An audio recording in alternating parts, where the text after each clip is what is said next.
Hey everybody, Ugly Shader here with the fifth and pretty sure last part of the series talking about, just the general basics of the ugly sky.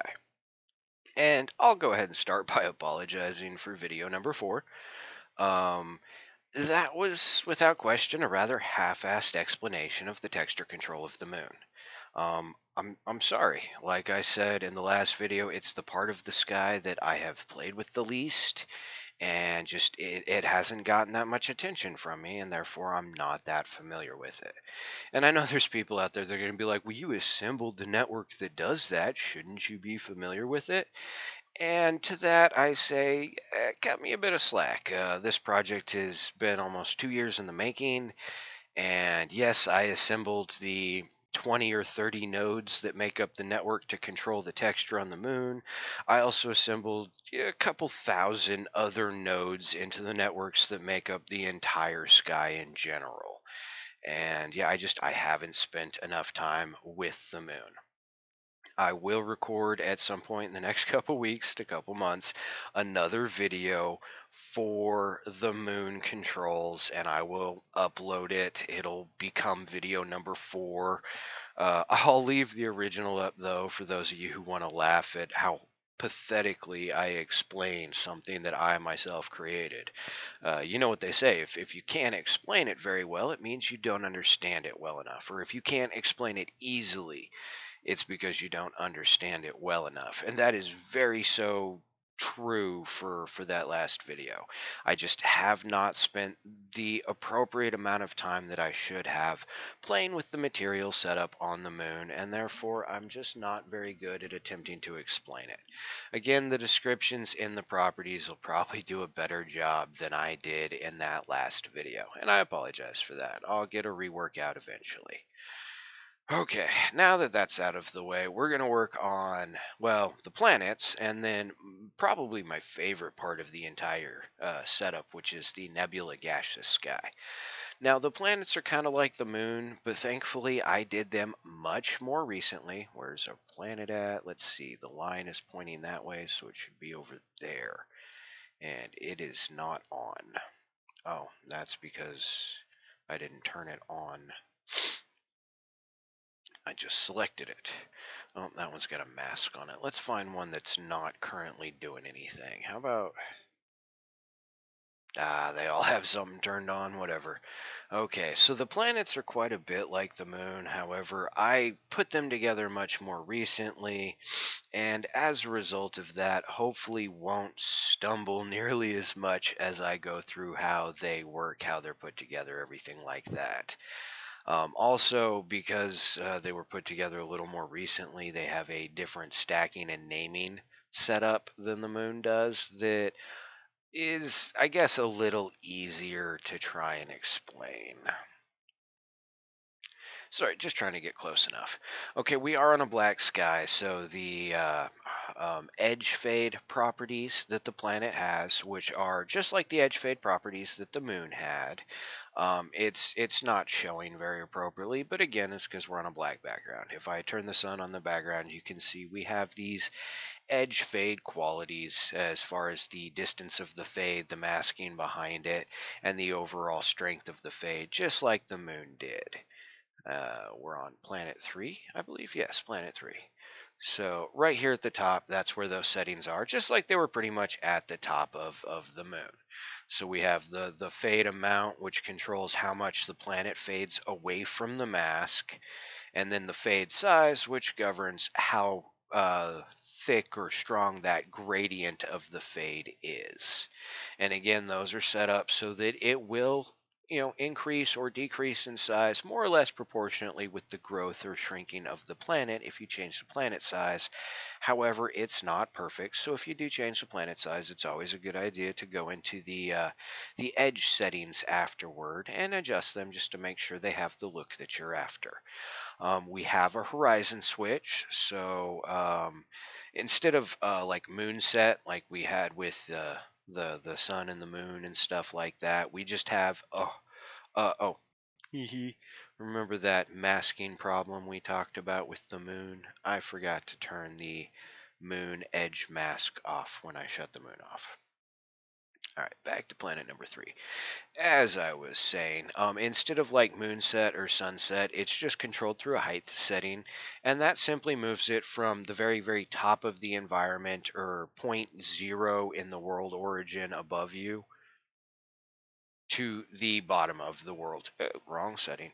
To the bottom of the world origin. And just like the moon, these have a horizon feature so that they can fade away at the horizon, or you can turn it off and allow them to move past the horizon.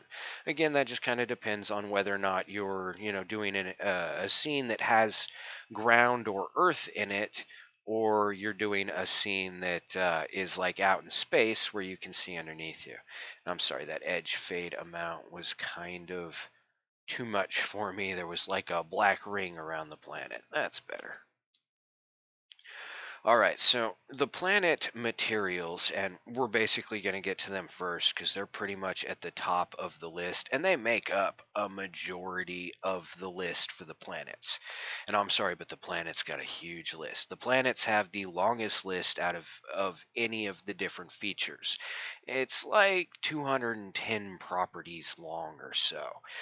That seems really excessive, unfortunately, but it's not. And you'll understand as we go through these settings that honestly, I probably could have added a lot more to give the user more overall control. Anyhow, so we start at the very top, and actually, let's go ahead and turn these off. Let's see, we're in layer 1, there's layer 2. Oh, there's layer 3. So let's turn off layer 3. Layer 3 texture 2.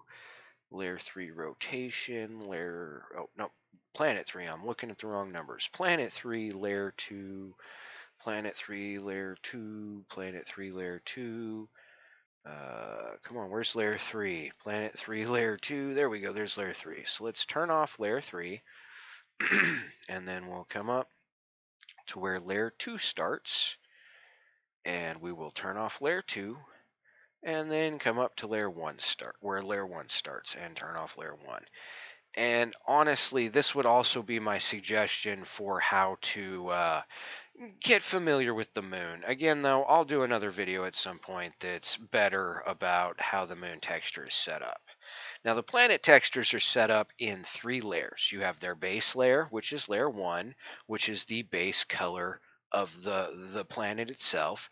Then you have layer 2, which gets stacked on top of, but basically mixed with layer 3, or sorry, layer 1.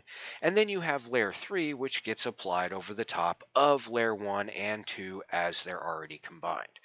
So we start at the top here, and we can just turn on layer 1. And you may notice a bit of a weird edge distortion in the shadowing on this, and that's simply a byproduct of the shadow feature of the planet itself. Because just like the moon, the planets can have shadows cast on them by other bodies in space. And you can control the size of the shadow. I don't know why I'm scrolling. Oh, yeah, duh. That's why I'm scrolling down. Alphabetical order. Anyway, you can control the size of the shadows and everything like that, their masking qualities, everything just like the moon.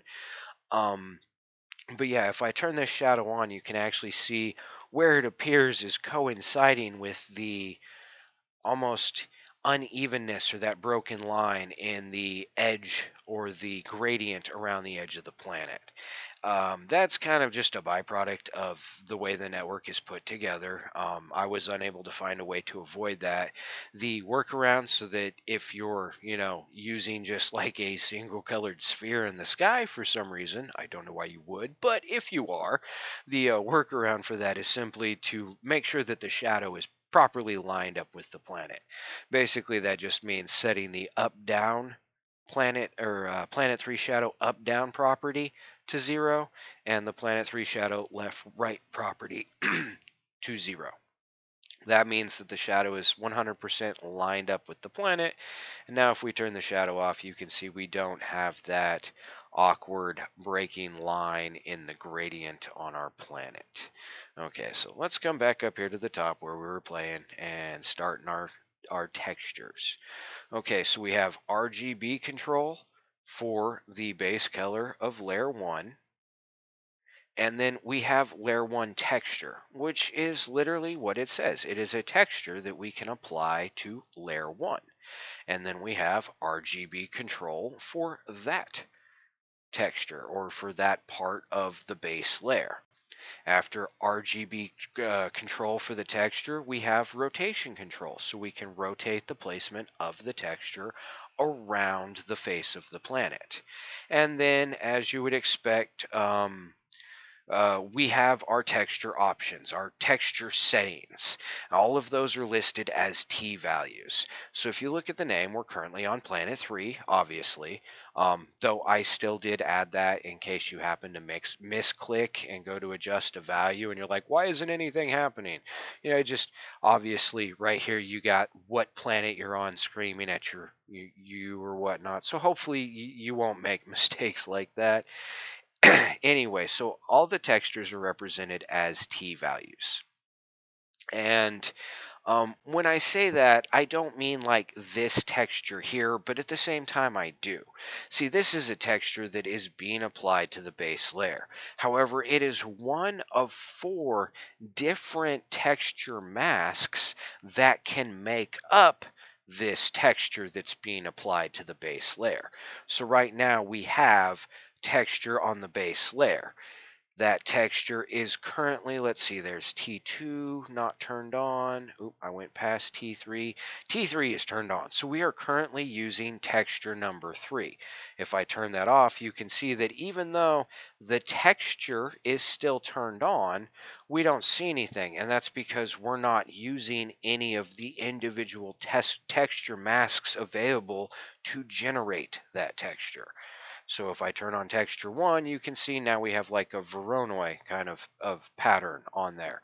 And again, turning on and off the texture for layer 1 will turn that on and off.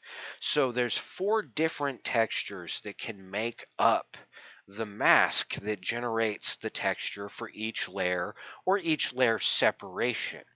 And all 4 of those textures can be used at the same time. They could be used individually. It's all up to you. So we have T1, which is a Voronoi texture, and we're going to go through T1 through T4, the 4 different textures, one at a time, because they are identical and in the same order for every layer of the planet. I guess that's what I meant by this would be a little easier to explain than the moon, because these are all very, very ordered with the way they're put together. Well, more or less. Alphabetical kind of screwed me up when it came to naming some of them just because of the logical name that my mind thought they should have. Didn't really work alphabetically, but story of my life. The way my mind works doesn't work in real life, so that's okay. Anyway, so we have texture 1, which is planet 3, the planet we're on. Layer 1, the layer we're working on. It is a texture, and it is texture T1. So, turn that on or off. That is a Voronoi texture. Texture 2, or planet 3, layer 1, texture 2, or texture T2 is a wave texture. Texture 3 is a Musgrave texture. I think that's how that's pronounced, or Musgrave, something like that. And then texture number 4, let's see, T4, there we go, is a noise texture. So those are the 4 base textures that you can use to produce the masks. Now, all of them have what you'd expect for standard controls. T1 texture has an amount control. Again, just values on a color ramp. Amount A is white, amount B is black, and it's just a color ramp that'll let you, you know, restrict how much of the texture or how much of the backing color is allowed to show. We have a scale control for it. We're going to skip this mix and mod real quick. Those will appear in the middle of all of the lists. We'll get to those at the end of the list. That's where that naming thing I was talking about screwed things up. Anyway, so yeah, texture 1. And texture 1 just has very simple, the Voronoi texture just has an amount and a scale.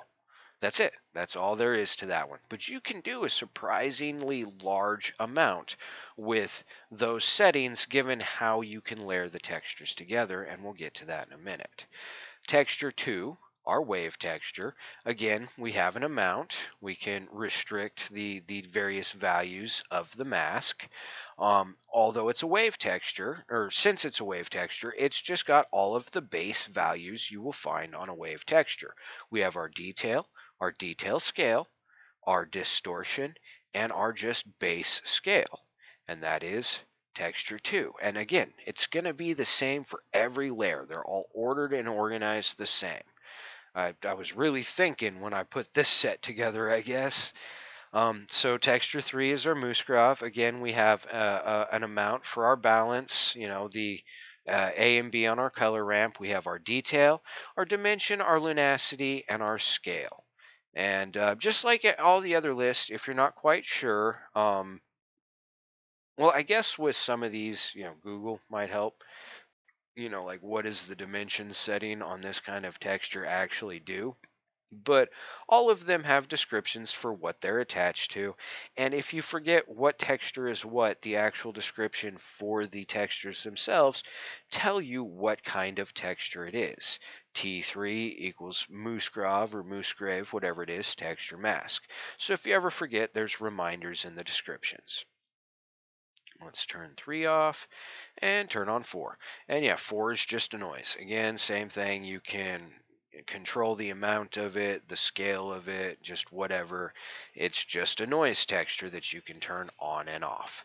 And those are the 4 textures that can be used for each layer of the planet, as well as the textures that can be used to mix the 2 layers or corresponding layers together.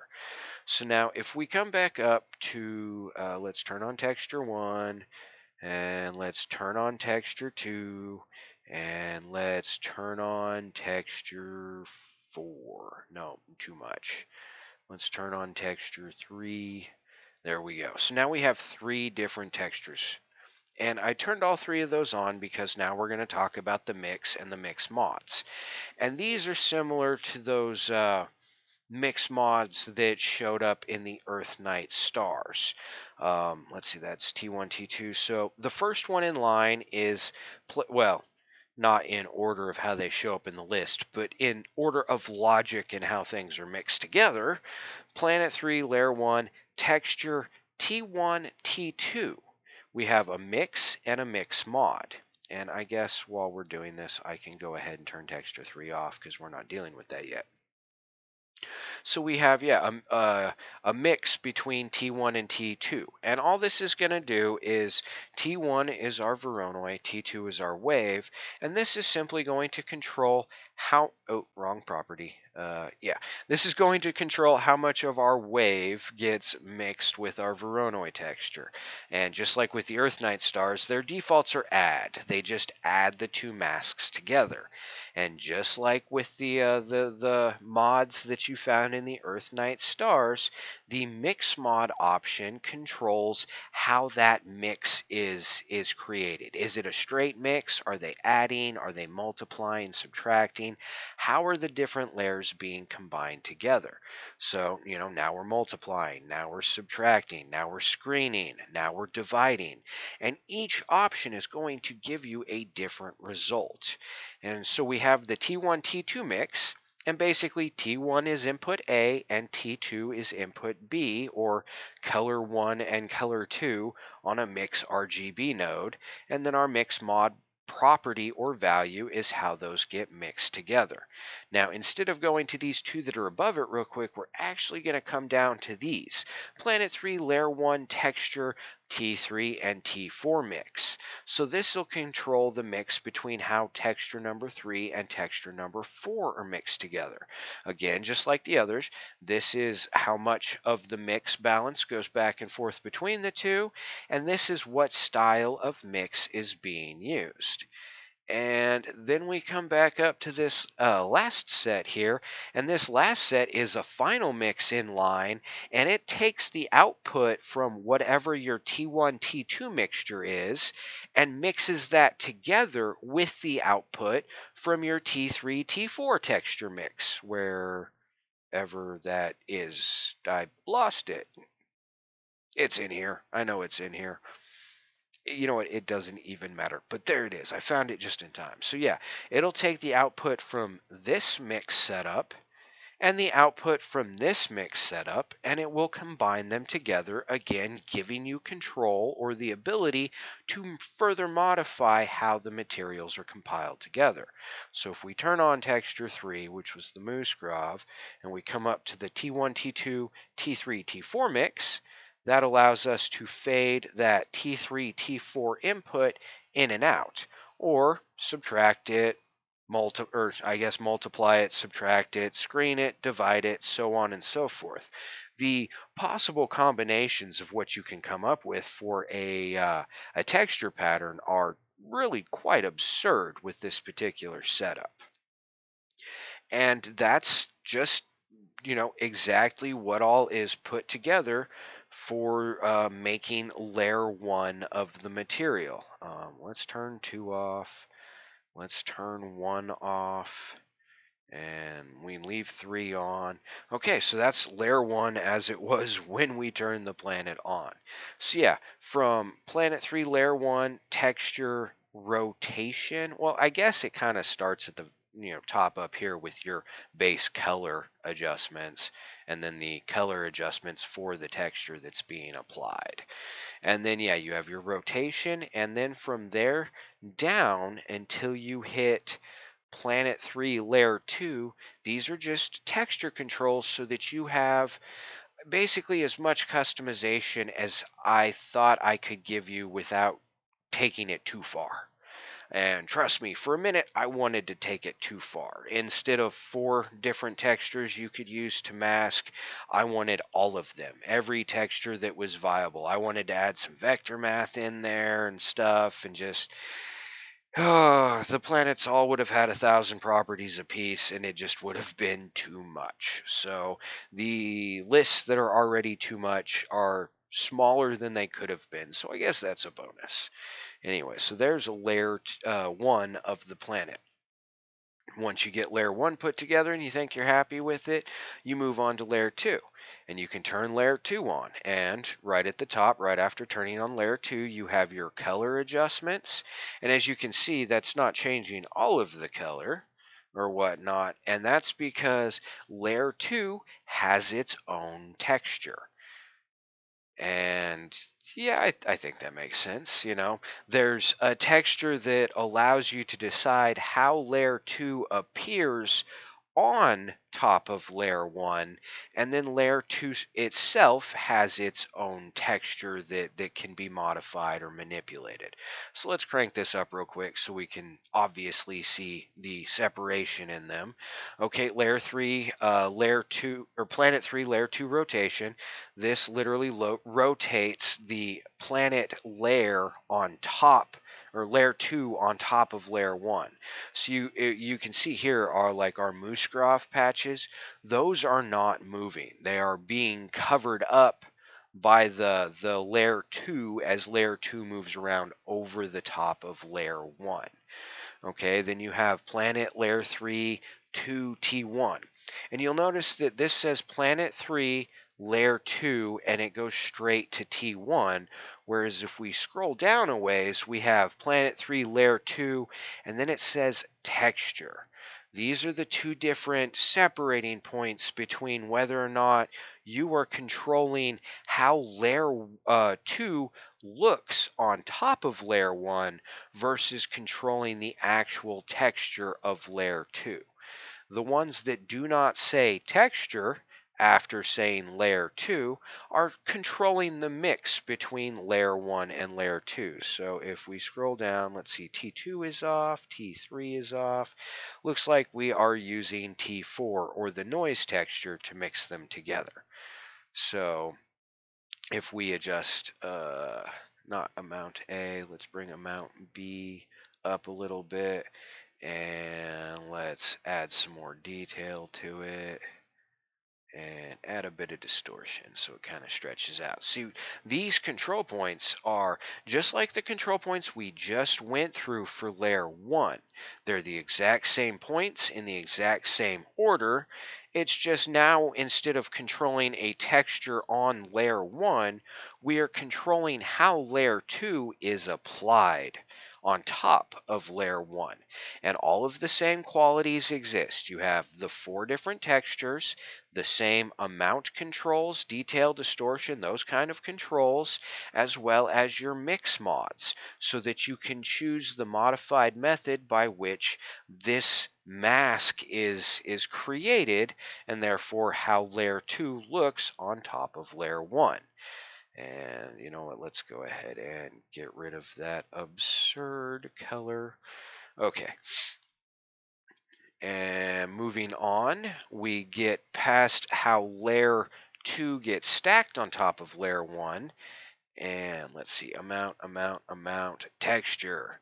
So here we have, okay, I guess I should have left that hideous color there. All right, so we get down here and we have, let's see, layer planet 3, layer 2. Okay, texture. So here we go. We have the beginnings of the texture. So this is a fade that allows us to turn on and off the texture that is applied to layer 2. Remember, we're no longer talking about how layer 2 is stacked on top of layer 1. Now we're dealing with the actual texture of layer 2, and you have the ability to turn the texture on and off just like you do on layer 1. You have your RGB controls for the texture that you're turning on. On layer 2, you have the rotation value, and we got a really tight, fine texture on here, so it's kind of hard to follow along with things. But yeah, you have your rotation value, so you can rotate the texture around on layer 2. And then again, all of the exact same settings. We have T1 through T4, the mix mods, and all of their control points. And then we move down the list and we hit layer 3. And it's the same thing as layer 2 all over again. At the top of the list, the first thing in line is layer 3 and the base color adjustments for layer 3 itself. And yeah, just like the beginning of layer 2, we're not controlling the texture of layer 3. We are controlling the texture of how layer 3 is stacked on top of the 2 previous layers we already created. And just like the others, we have our rotation, our T1 through T4, all of its mix controls and distortions and scales and all of it. And then just like layer number 2 was, once we make it past the base layer control settings, we get into layer 3 texture. And we actually have the ability to turn a texture on and off. It's technically not very apparent right now because as a default, this one was set up to have what looked like clouds and stuff. But yeah, we just like with layer number 2, the first half of the layer 3 list is how layer 3 is stacked on top of the previous layers.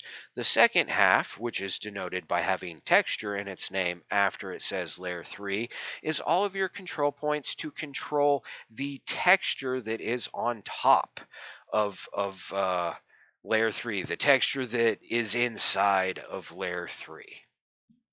And that's the texture control for the planets. Like I said, this set for the planets compared to the moon was thankfully organized a little bit better, named a bit more appropriately, and I've played with it more, so it's just simply easier for me to explain.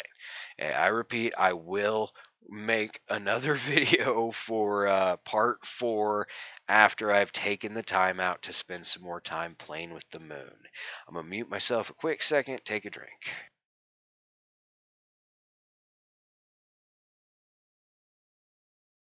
Back, and sorry about that. All right. So we've made it through the texture material setups for the planets. And again, all 5 planets are identical. All of these lists are going to be exactly the same. It's just, 5 planets instead of 1. All right, so after we pass the last of the texture controls for the planets, we get into some base control for the planet. We have rotation, which will rotate the planet around the horizontal plane of the environment. We can back out to a comfortable distance now. Oh, no, I should have left it in because there's a few other things to look at up close. Okay, so just like the sun, just like everything, pretty much, we have the amount of light that it can add to the scene. So, like, if you wanted to adjust this to be like all red and fiery, and you wanted it to add a bit of red fiery glow to your scene, that's right here in the light amount and all of the RGB controls like have been on all the other pieces and parts of the sky, it seems. Okay, planet number 3, shadow. Just like the moon, it's a shadow being cast by another celestial body in space that you can position on the planet. It has the noise in the shadow that is controllable through, and these ones are actually named as noise, not pattern. So it's got the detail and distortion, roughness and scale and stuff like that of the noise. It's got the fade control on the planet, so you can determine how dark the mask is, how much of the planet you can still see through it.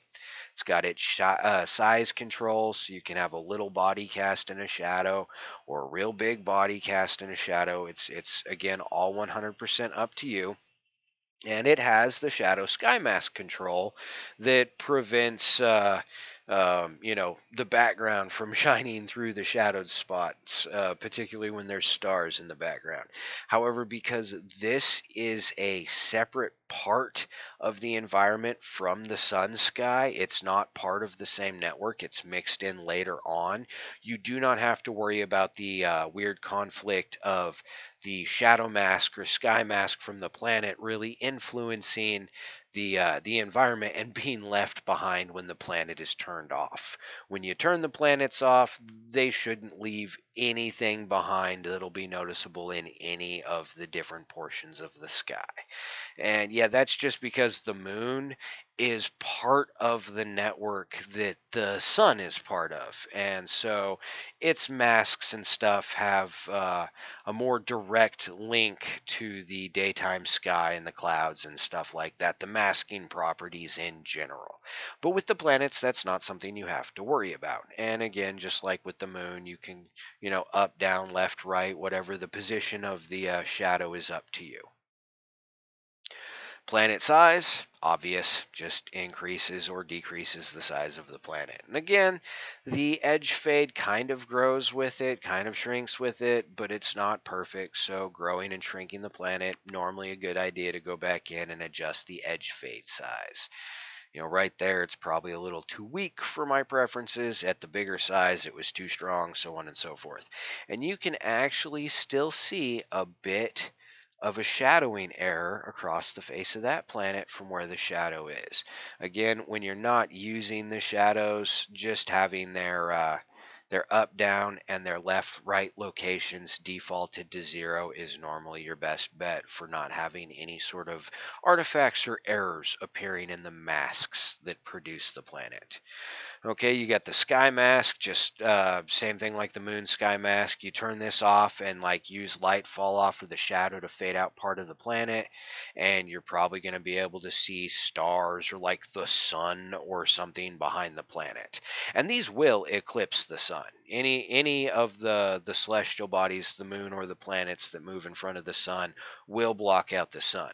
And they are stacked in order. The moon is the closest to the user's point of view. So if we turn the moon on right now and move it in front of the planet, it will appear in front of the planet. And if I remember right, they're ordered in layer backwards. Planet 1 would technically be the furthest away from us, and Planet 5 would be the closest as far as which one's going to end up in front of the other one. We can check real quick. We'll turn on planet number 5. Where's it at? Ha! There's that. Oh, wait, no, I was about to say there's that moon problem, but I'm betting the planet just has a shadow turned on it that was being cast by a smaller planet, like a moon or something. Let's see. Shadow.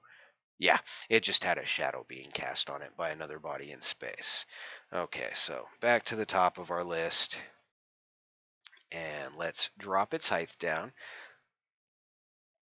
And yes, planet 5 is in front of planet 3. So they're ordered with planet 1 being the furthest away, planet 5 being the closest out of the order of the planets, and then the moon being closer than all of them. All right, so back to planet 3, back to the bottom of the list for the last couple settings on here. All right, the Sky Mask does have controls on its color settings. So where's our sunlight fall offs? Sunlight fall off. And Sky Mask. I guess that's not going to help with the daytime sky on. Let's turn on something that gives us some stars in the background. Oh, sorry. Wrong one to turn off. Turn off the sun and let's turn on the nebula sky. So yeah, something that provides us with some stars in the background that even though you can't see the planet, you would not want to be able to see the stars through the planet. Just wouldn't make any sense. Yeah, we might not be able to see it because there isn't enough light from a light source or something shining on it, but that doesn't make it invisible. We should not be able to see the stars through it or whatnot. And oh, that's right. That would be controlled by the shadow mask. One of these masks, if I remember right, you can turn off and go 100% unrealistic, the fade mask. Maybe.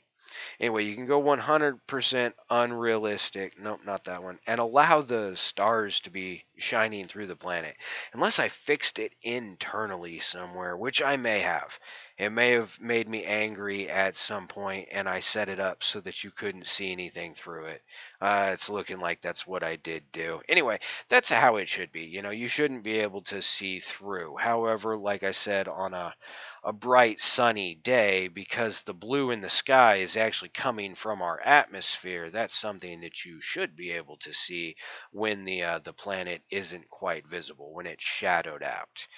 But that's also something that is controllable because, if the planet does have enough general brightness on it, you would still be able to see, some of the body of the planet in the sky like that. So that's controllable. But as far as seeing stars through the planet, no, not a thing. You cannot see stars through a planet. It's a solid object. Even here with the nebula sky behind it and us being able to see the daytime sky because we're in the atmosphere, you can still see the separation line where no stars are visible behind it. And that's just, I almost forgot that, and then I'd have felt real stupid if I forgot to set it up so that the stars could not be seen through the planet. I remember what the sky mask is. Let me get back to this. The sky mask is the backing. It's kind of like the fade mask is on the moon. It's the dark spot in the sky behind the planet, so that when you fade the planet, you have the adjustment point to control its color. So right now, because we have the fall off on, we're getting that edge right there. We would also be having the edge around it, but the planet just isn't set up to a proper size. So yeah, there you go.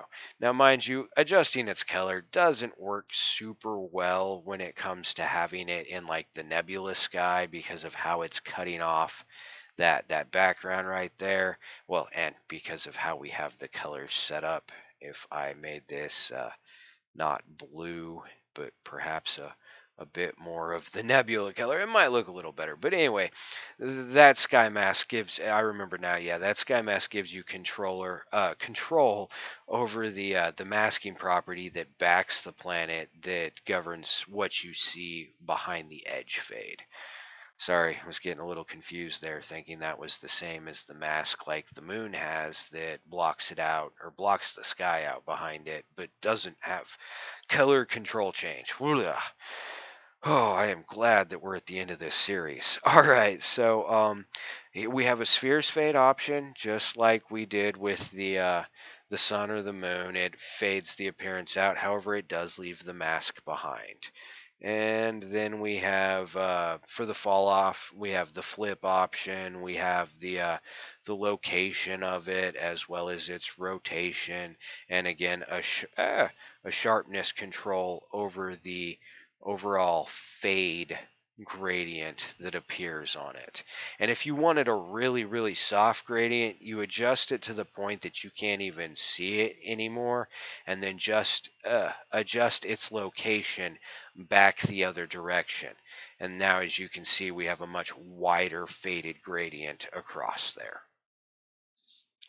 So yeah, if you want it more faded than what you get just by default of adjusting its sharpness, you would just, adjust it really, really not sharp. And I guess that value is kind of backwards from what you'd expect. Lower numbers give you a sharper line and higher numbers give you more of a gradient. Anyway, you adjust it to have more of a gradient and then reposition it back onto the planet if you want a smoother gradient. I wonder if I made note of that. No, I should have made note of that in the property, or I might still before the release, because it's backwards from what it should be. That, or I'll just go through the drivers and reverse its control point. Anyway, so that's how you control the planets. And now it's on to my favorite part of the entire setup, the gaseous nebulous sky. Hands down, my favorite part. The control options, the sheer amount of what you can produce with it. I love this part of the sky. And its list is shorter than the planets. I mean, it's still like 140 or 150 properties long, but hey, that's 25% or better shorter than the planet lists. All right, so when I jumped around in the Earth Night Star list, went from the colored stars and then tried to run to the bottom of the list looking for non-colored stars, it's because I was thinking of this list. At the top of this list, we have the adjustment for colored stars, and then all the way at the bottom of the list, because again of alphabetical order, we have our adjustment for white stars. Now, in the nebula sky, they are separate. In the Earth night stars, they're not separate, but in the nebula sky, they are two different sets of stars. The colored stars are going to be the small, tiny stars that more or less make up the body of gas that is the nebula, or give the glow to the gas that is the nebula. And the larger, more defined stars are going to be the white stars at the bottom of the list. All right, so at the top here we got the star amount of colored stars. If I crank that, you can see the gas in the nebula is now absolutely full of stars. We have the overall brightness control for them, makes them a little more defined and whatnot. And we have some color mods for them. We can mod them to have a green color, blue color, or red color. And we have a general hue control, saturation, and value controls. So kind of what you'd expect. We got our RGB, our hue, sat, and value, and then some brightness and just amount controls. After that, we move into, let's see where we leave off. The rainbow mod. So the rainbow mod, when you turn it on, basically has the same effect that the Earth Night stars have, in which there is now the color output of a noise texture generating a color backing behind the stars, giving you a rainbow pattern to those stars. Blah blah blah, rainbow mod, rainbow sat. Crank that saturation up so we can really see them colored stars. Now, just like in the Earth Night stars, we can control the scale of that. If we drop the scale way down, you can see, again up here, it's like all green. It's all green over here. That's all red right there. All these stars are red. These are kind of purple. And then you jump the numbers up to something higher, and every other star that's next to it, another star, is a different color than the last star. That just controls the breaking of that color pattern. We have their value, so we can increase their value. Like we had their saturation. Basically, scale sat and value for a rainbow effect in the smaller stars. All right. Next, we get into the nebula gas, and then after that, it's the masks. But since we're talking about stars, we're just going to go ahead and go straight to the bottom of the list. And you can literally scroll all the way to the bottom of the list, and provided, there's yeah, 15 or so properties visible, the white stars will all be in the visible list. So, just like the colored stars, we have the amount of white stars, we have their brightness, we have color mod controls, so we can set them to a single color of our choosing. We have our hue, our saturation, and value. And just like the colored stars, we have a rainbow modifier. This rainbow modifier has a hue control, whereas the last one doesn't. Unfortunately, that was kind of a byproduct of how the networks were put together. Anyway, so yeah, underneath. Oh, and this one also has two modifiers or two value options. It's got a value option and then a modifier for its value option. The mask for the large white stars is being generated by multiple inputs, and that just gave you control over each of the inputs. Both of them will increase the overall brightness of the stars. However, what am I thinking? My mind just derailed itself. That was great. Uh, yeah, I don't know what I was thinking about. You can forget everything I said. I wasn't even looking at the right spot. Anyway, color mod, or I mean, the white stars only have one mod value. I think I was thinking about the rainbow value mod or whatnot. Sorry. At one point, they had two values, and both of them would increase the stars overall, but they would have more predominant effects on certain parts of the sky, so on and so forth. That's not a thing anymore. Sorry, I even said it. Kind of a drawback behind recording these raw and not having scripts for them. Moving on. Anyway, so just like the colored stars, we have a rainbow mod that we can apply to them, and we can control the saturation, scale, and value of that rainbow mod. Only this one, because of the node network, also has a hue control on it. Keep in mind, though, that when you modify the hue of a rainbow setup, it's still a rainbow setup. It's just kind of shifted the general hue of all of the rainbow more towards one end or another. And those are the star controls. The star controls are actually really quite simple for the nebula. You just got your amounts, your colors, and your scales, and that's it. The large part of the nebula, and the part that's going to take a bit longer to explain, is the control over the appearance of gas and brightness and everything like that. Um, if I remember right, I put quite a bit of detail into trying to make sure that the descriptions in the nebula were as accurate as possible and as helpful as possible. Again, it's just probably the part of the sky I like the most. All right, so we'll start at the top. We have three different layers of gas that make up the environment. We have layer one, let's see, layer two, and they're labeled as just nebula gas one, two, and three. And then, the property has a respective name. Amount is what we're adjusting right now. And yeah, we just have three layers of gas that make up the nebula. Each layer is laid out exactly the same. So we're going to start with the first layer, run through it in detail, and then just kind of breeze through the next two layers because, yeah, they're the same. They're all the freaking same. All right, so we have an amount control, which literally controls the overall amount. And you know what? While I'm running through these other layers, just so it's more obvious, oh, that's not an amount, that's an amount. What we're doing, I will go ahead and turn the other amounts off. Yes, three amount. Ooh, amount one's dark. All right. Yeah, let's turn amount one. Oh, let's just make it brighter. Never mind. There we go. Now we can see it better. All right, so we have amount one, and then we have RGB controls for amount one.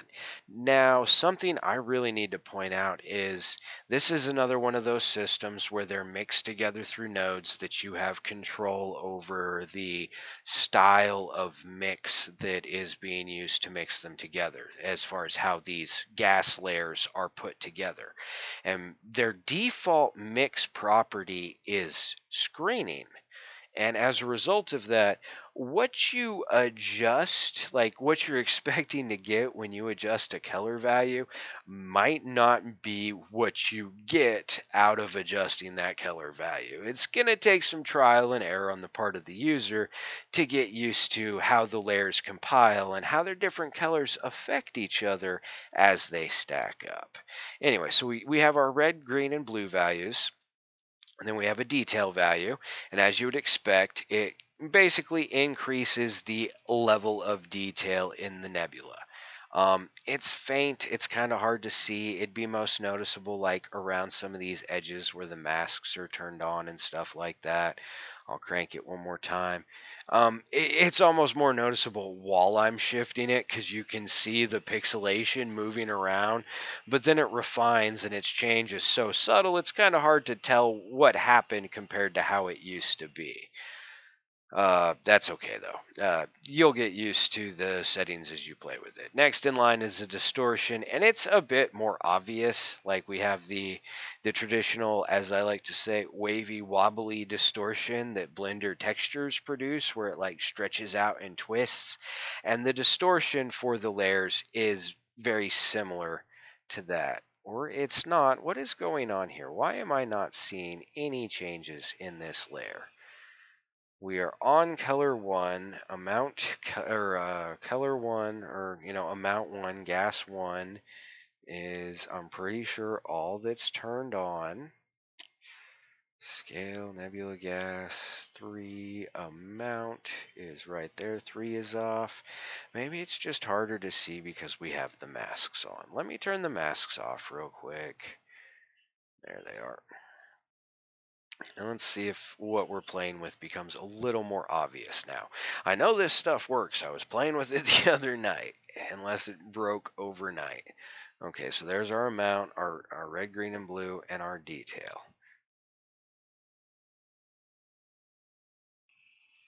Okay, detail's a little more obvious now. Still pretty faint, but like if you watch spots, say like this dark streak right here, you can see it changing in shape and scale a little bit as detail increases. Or like up here in this empty patch, well, it's not quite empty, but where we have just some really gentle streaks, as I increase this detail, see now it's a little more spotty in here. Bring the detail up a bit further. It's changed its shape in this area a bit.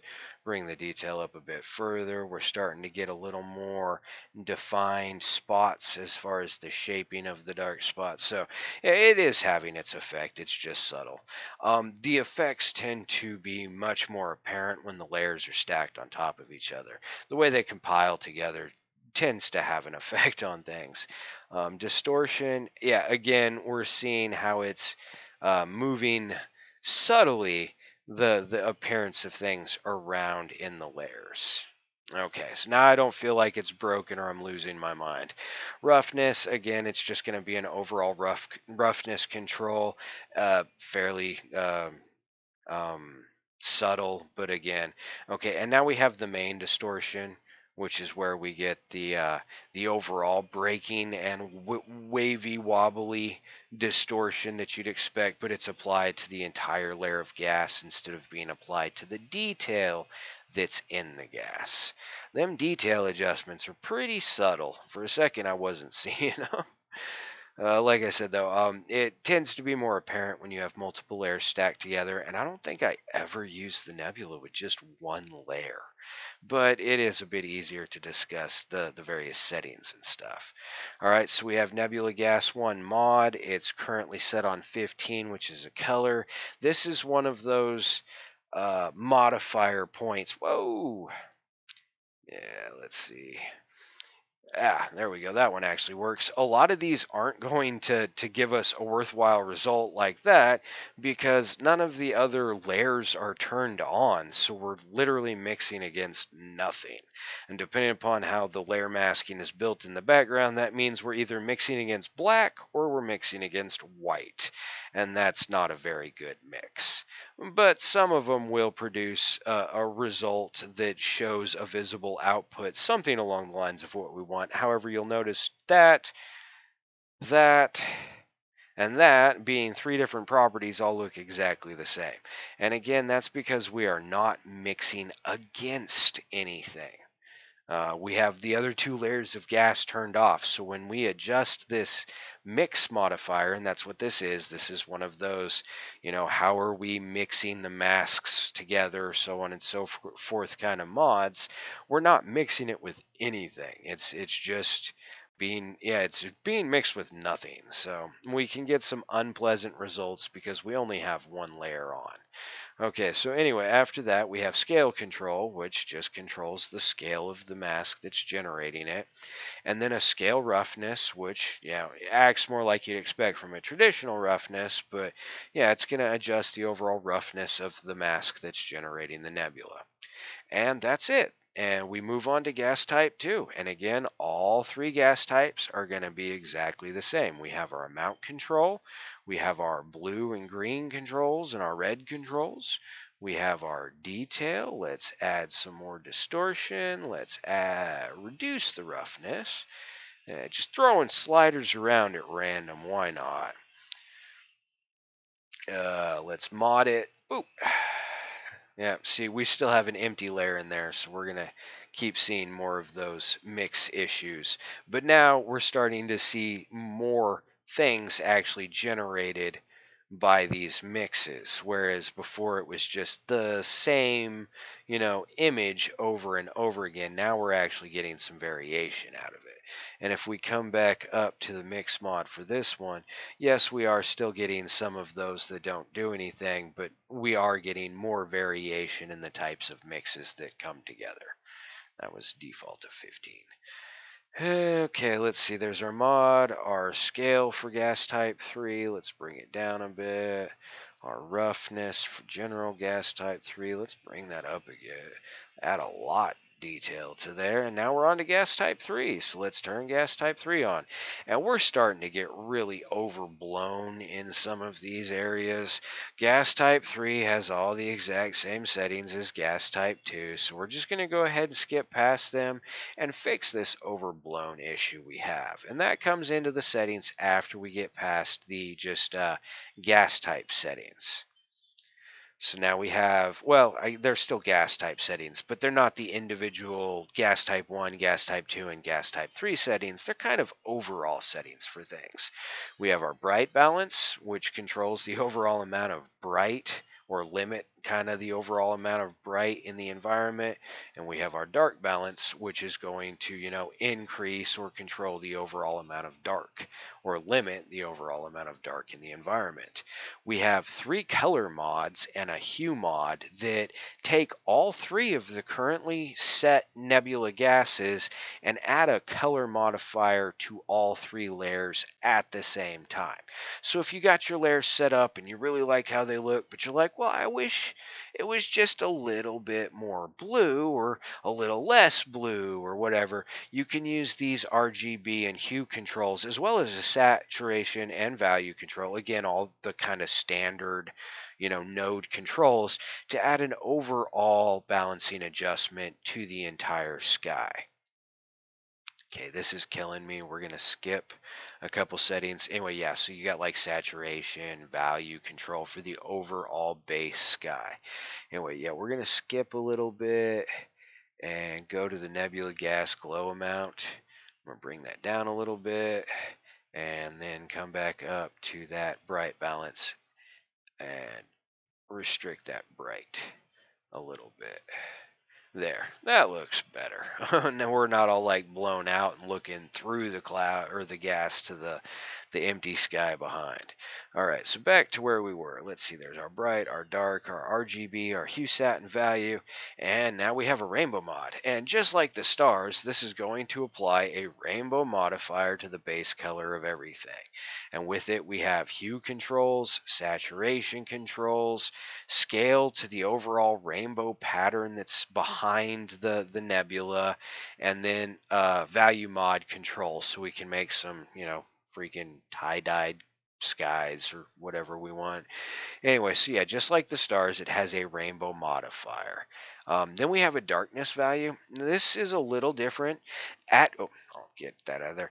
At its lowest value, at a default of 0, is the most darkness that you can have in your nebula for this property. As soon as you go above 0, what this property does is it adds a brightness layer behind the entire nebula that makes the entire thing look brighter and admittedly a little bit washed out. And then as you raise this value closer to its maximum, it essentially adjusts the level of contrast between the bright parts and the dark parts of your nebula. Max is out at 10, which gives you the most contrast. But again, at default of 0, you have the darkest nebula possible. It's just to kind of give you the option to add a little extra separation between those dark parts and light parts.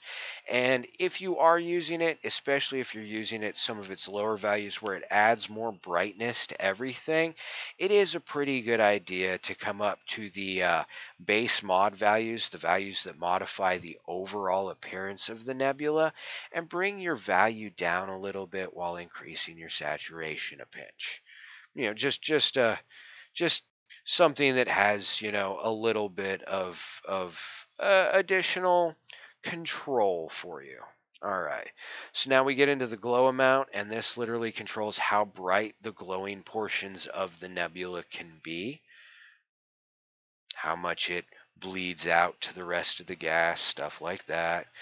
We have the limit, which will literally limit where the glow can appear or how strong it can be, so on and so forth. Where's that limit? Turn that back down. We have glow offset 1 and 2, and this moves the glowing portion of the nebula without moving the nebula itself. It basically moves the highlight that's creating the glowing part of the nebula around the environment, as does glow offset 2. So if you like how your nebula looks, but you think it should be glowing in a different spot than it is, you can shift that glow around. The gas glow overlay, it's yeah, I don't even 100% know how to put this into words. It has an effect in which it increases the glowing portions of the nebula, making them brighter, but it can also increase it to the extent that, like, well, here it is at nothing. We have, like, no glow coming from behind our nebula. At an acceptable amount, it gives us these, beautiful glowing patches in our nebula. But when you crank it way up, it starts to invert the appearance of the gas. So now it's almost like this is the sky and it's full of stars and color, and our gas is almost not able to be seen through. I don't know. It's got kind of a weird effect when you get into them higher values. And then at a max value, it just washes out and you got a weird, colorful sky of stars. But yeah, so like in spots, it almost makes it look like the nebula is balls of gas in the sky. Anyway, it can have a lot of very useful characteristics, but it's one of those that very much so depends upon a lot of other settings and how things are currently configured. Okay, back to another rainbow mod, and this adds, ooh, that is way overblown. This adds, and I just reduced the gas glow overlay to take care of that. Anyway, this adds a rainbow modifier to the brightness that we were just playing with. Those patches of brightness that you can move around the nebula and whatnot, this adds a rainbow modifier to them. And like all the other rainbow modifiers, it's got hue, saturation, value, and scale. Bring that overlay back up. All right, so now we have the rainbow gas glow scale, and this controls the scale of the mask that generates the patches that glow. So as we increase this scale, we have more patches, but they're smaller. Decrease the scale, fewer patches, but they're larger. Kind of like the scale on any other texture mask. All right, so now we have mix mods for it's again it's one of those modifiers, but it's directly controlling how the different layers mix together. Mix mod 1 will control how layers 1 and 2 mix together. Mix mod 2 is going to control how layers or sorry, how the output of the layer 1 2 mix gets mixed with layer 3. And like I said, by default, they're set to screen, and that's why color adjustments don't always end up producing the colors you'd expect. But you can cycle through their mixing adjustment points or their mod points, however you'd like to think about it. And again, it's another one of those that you can end up with a lot of variety or something wildly different than what you started with. And there are also are going to be those situations where it defaults to a broken output because you shouldn't be, multiplying this by that or something like that. Or you just divided by zero and you're trying to break the universe. One of those kinds of situations. But again, it's another collection of modifiers to allow you to mod how the mixes or how the layers, I should say, mix together. All right, and now the last portion of the nebula sky, it's kind of a big portion. It is the masking portion. Now, it's set up like the masks for the Earth night stars. If we scroll down to the bottom of the masking portion, let's see. White stars, amount, rotation, mask preview. We have a mask preview just like we do with the Earth night stars, only this one isn't counterintuitive. This one is exactly what you would think it should be. The nebula comes through where it's white, it does not come through where it's black. Now let's turn this preview back off and scroll up to the top of the list and run through our lists. Okay, we have Nebula Mask 1. Oops. um, just like the Earth night stars, there is a overall mask control point that allows you to fade all of the masks that you have active on or off. It's currently set to off. So we need to turn that on to be able to see the effects of our mask, and that's currently mask 2. We'll turn that off. All right, so we have 5 masks instead of 3 like the Earth night stars, and each of these masks is built and based off of a different texture masking setup.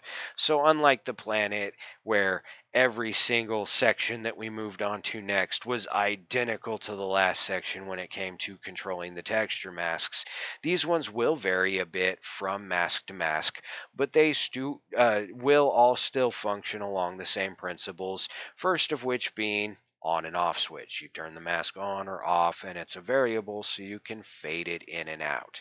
Next thing is just like almost anything else that I built that has a mask, you have control points for a color ramp that controls the overall fade of or restriction of the mask.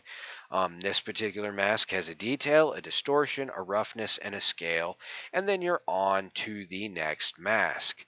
Mask number 2, the one that was on at the beginning, these tight little pieces or whatnot. Again, we have amount A, amount B, representing different values of a color ramp, detail, distortion, roughness. We have 2 scales for this one because it's actually one scale to control the actual edges of the mask and another scale to control where the mask appears in general, so on and so forth.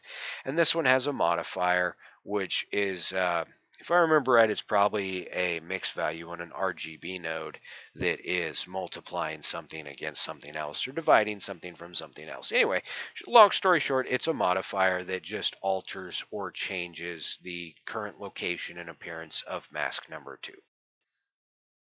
Let's turn off 1. Turn off 2. Mask number 3. Again, we have amount A, amount B. They're just on a color ramp. Standard control points. Tighten one up, loosen the other, whatever. We have our detail, our distortion. This one has 2 mods to control additional, shifting aspects of the mask itself. And we have a roughness and 2 scales. Turn that back off. Turn on mask 4. Same like before, we got ourselves our amount adjustments so that we control the balance, the white-black balance of the mask. We got detail, distortion. We have 2 different distortions for this one. We have an A and a B. One of them will distort the actual texture. The other will distort the mask that is producing the texture. We have our roughness and a scale. So, just like always, pretty standard control points for masks. All right, and then we got mask number 5, and again we have our amount A, our amount B, detail. We got a distortion A, distortion B, a mod, a scale, and a roughness height in between them. And then of course we have our mask preview and the ability to overall turn the masks on and off. And then we just got these last couple settings here. Like all of the other objects had, we have the ability to add light to the scene. This one isn't needed as often because this is a background texture and it is generating light. The brightness of the nebula, the color of the nebula, those things are going to be visible in your scene. Um, I think, yeah, I think I gave an example in the very first video, but whatever. Let's go ahead and just throw a plane into here and scale it up a bit, and you can see our plane is not white. It is showing some of the color of this nebula. If we come back up to gas amount 1 and drop blue, drop green. There we go. Our nebula has changed colors, and as a result, our plane has changed colors. Our nebula also isn't as bright as it used to be, and our plane isn't as bright as it used to be.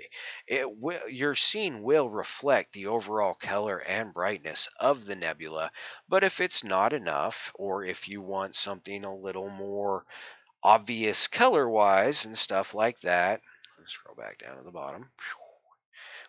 You Yeah, okay, I'm in the nebula. For a second I thought I wasn't. But yeah, if you want that little extra light or little extra control, you have your scene light amount offset as well as an RGB control for it.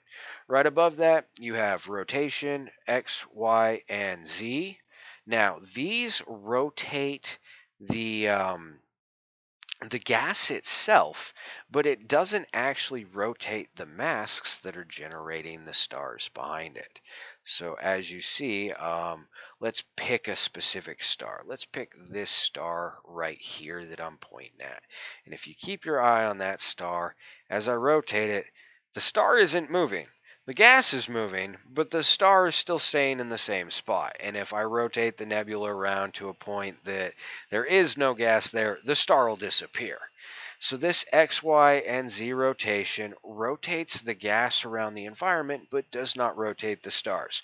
Therefore, not suited for animation. Just totally won't make sense.